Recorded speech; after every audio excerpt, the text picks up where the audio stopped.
ہوشیار بلی اور دشمن کی مثال۔ ایک چڑا درخت پر گھونسلہ بنا کر مزے سے رہتا تھا۔ ایک دن وہ دانا پانی کے چکر میں اچھی فصل والے کھیت میں پہنچ گیا۔ وہاں کھانے پینے کی موج سے بڑا خوش ہوا۔ اس خوشی میں رات کو گھر آنا بھی بھول گیا اور اس کے دن مزے میں وہیں گزرنے لگے۔ ادھر شام کو ایک خرگوش اس درخت کے پاس آیا جہاں چڑے کا گھونسلہ تھا۔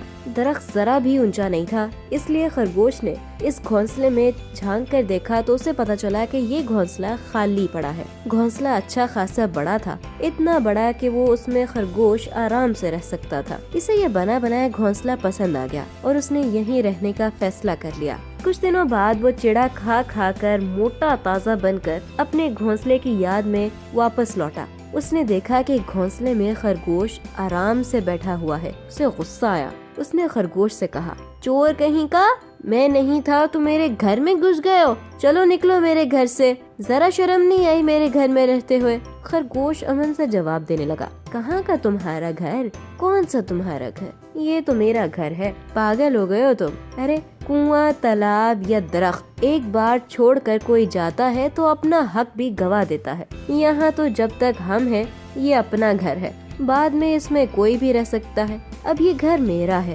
بیکار میں مجھے تنگ مت کرو۔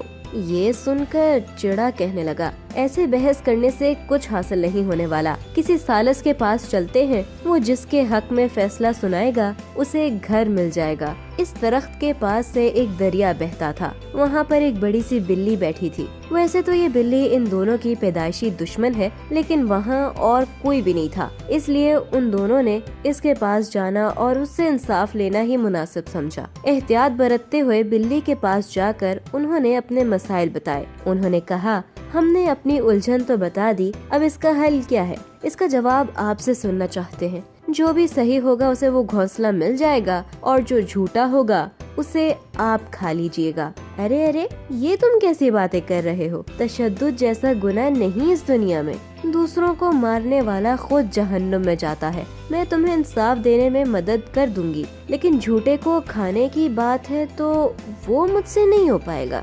میں ایک بات آپ لوگوں کو کانوں میں کہنا چاہتی ہوں، ذرا میرے قریب تو آؤ۔ خرگوش اور چڑا خوش ہو گئے کہ اب فیصلہ ہو کر رہے گا اور اس کے بالکل قریب گئے۔ پھر کیا، قریب آئے خرگوش کو پنجے میں پکڑ کر منہ سے چڑے کو نوچ لیا، دونوں کا کام تمام کر دیا۔ اپنے دشمن کو پہچانتے ہوئے بھی اس پر یقین کرنے سے خرگوش اور چڑے کو اپنی جانیں گنوانی پڑی۔